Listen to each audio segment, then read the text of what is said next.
Negativity வந்து ரொம்ப அதிகமாக இருக்கும். பட் அந்த டைமில் பாசிட்டிவான விஷயங்களை மட்டுமே நினைக்கிறது, பாசிட்டிவாக மட்டுமே பேசுறது.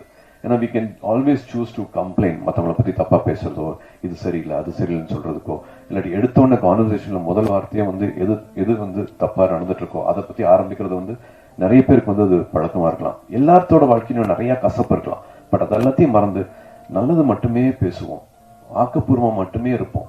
நம்மளோட ஃப்ரெண்ட்ஸும் சரி, நம்மளோட வளர்ச்சிக்கு மட்டுமே நம்ம வந்து மற்றவங்களுக்கு உதவியா இருப்போம், நம்மளுக்கு வழிகாட்டியா இருப்போம் அப்படின்னு அகரம்ல ஒவ்வொரு மாணவியும் இந்த வயசுல நினைக்கிறாங்க அப்படின்னா அவங்க ரொம்ப அழகான சூழல்ல வந்து வளர்ந்துட்டு இருக்காங்க அப்படின்னு நான் நினைக்கிறேன். எனக்கு அப்படி நினைக்கும் போது வந்து அகரம்ல நானும் ஒரு பார்ட்டா இருக்கேன் அப்படின்னு நினைக்கும் போது வந்து எனக்கு ரொம்ப சந்தோஷமா இருக்கு. Everybody needs it in life. ஒரு வாட்டியும் வந்து கசப்பான அனுபவங்கள் வரும்போது வந்து அதை தகர்த்துட்டு பாசிட்டிவா நினைக்கிறது வந்து ரொம்ப முக்கியம். கார்த்தியும் சொன்ன மாதிரி வந்து எது ஆகணும் அப்படின்னு நம்ம ஏங்கி தவிக்கிறோமோ அதுவாகவே ஆகும், அது நிச்சயமா ஆகும். இது it's a crime to think small, it's a crime to dream small அப்படின்னு நினைக்கிற மாதிரி மைண்ட் வந்து ஒரு ஸ்டியரிங். நம்ம எண்ண ஓட்டங்கள் என்னவா இருக்குதோ அதை நோக்கி நிச்சயமா எல்லாமே அதை நோக்கி போகும், அதை நிச்சயமா அடையும்.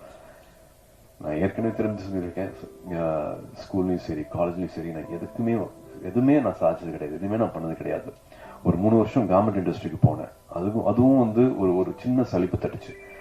ஒரு சின்ன குடும்ப சூழ்நிலை, திரும்பி ஒரு யூட்டர்ன் எடுத்தேன். நான் படிச்ச படிப்புக்கும் என்னோட வேலை அனுபவத்துக்கும் சம்மந்தமே இல்லாம நான் 5 நாளுக்கு முன்னாடி நினைக்கல கேமரா முன்னாடி நான் நிற்பேன் அப்படின்ட்டு ஒரு சடனா ஒரு லைஃப்ல ஒரு யூட்டர்ன் அடிக்க ஆரம்பிச்சேன். நேருக்கு நேர் ரிலீஸ் ஆனதுக்கு அப்புறமா தான் வந்து இவ்வளவு அன்பு கொடுக்குறாங்களே, ஏன்னா இதுக்கெல்லாம் தகுதியா, இதுக்கு நான் என்ன பண்ண போறேன், என்ன கைமாறு பண்ண போறேன் அப்படிங்கிறதுக்கு அப்புறமா தான் வந்து நான் வாழ்க்கையில வந்து இன்னும் கொஞ்சம் ஒழுங்கா உழைக்கணும், இந்த அன்புக்கு இந்த நான் தகுதி ஆக்கிக்கணும் அப்படின்னு ஆரம்பிச்சேன். அப்படி ஆரம்பிச்சனால இந்த நிலைமைக்கு வர முடியுதுன்னா நீங்க உங்களோட சிந்தனைகள் வந்து சரியா வச்சிருந்தீங்கன்னா யார் வேணாலும் என்ன வேணாலும் ஆகலாம். என்னோட ஒண்ணுமே இல்லாத நான் வந்து இந்த இடத்துலயும் இந்த மாதிரி ஒரு அன்பு கிடைக்கிற நிலைமைக்கு வந்து என்னால வர முடிஞ்சிருக்கு அப்படின்னா இது 17 வயசுல வந்து இவ்வளவு சிரமங்களுக்கு தாண்டிட்டு நீங்க அடைஞ்சிருக்கிற இந்த இடம், நீங்க செஞ்சிருக்கிற இந்த சாதனை, இந்த மார்க்ஸ், இது எல்லாமே பண்ணக்கூடிய அந்த வீரியம், அந்த தைரியம், அந்த பவர் இருக்குன்னா நீங்க தொடக்கூடிய எல்லைகள் வந்து நீங்க தான் அந்த எல்லையை வந்து நீங்க தான் முடிவு பண்ணணும். எங்க வேணாலும் போகலாம், எது வேணாலும் பண்ணலாம், எதுவுமே தடை கிடையாது. இப்ப இருக்கிற சூழல், இப்ப இருக்கிற சின்ன பிரச்சனைகள்லாம் வந்து 6 மாசம் கழிச்சு நீ அது ஒரு பிரச்சனையே இருக்காது, ஒரு 3 வருஷம் கழிச்சு நீங்க அப்படி ஒரு சிந்தனையே இருக்காது உங்க வாழ்க்கையில.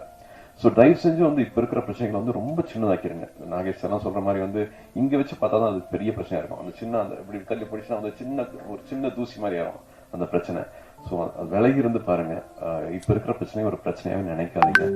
Only think positive, only positive thoughts. வாழ்க்கை இன்னும் ரொம்ப அழகானது. வாழ்க்கையை நிறைய நம்பிக்கை வைங்க. நினைக்கிற விஷயங்களை நிச்சயமா நம்ம சாதிக்க முடியும்.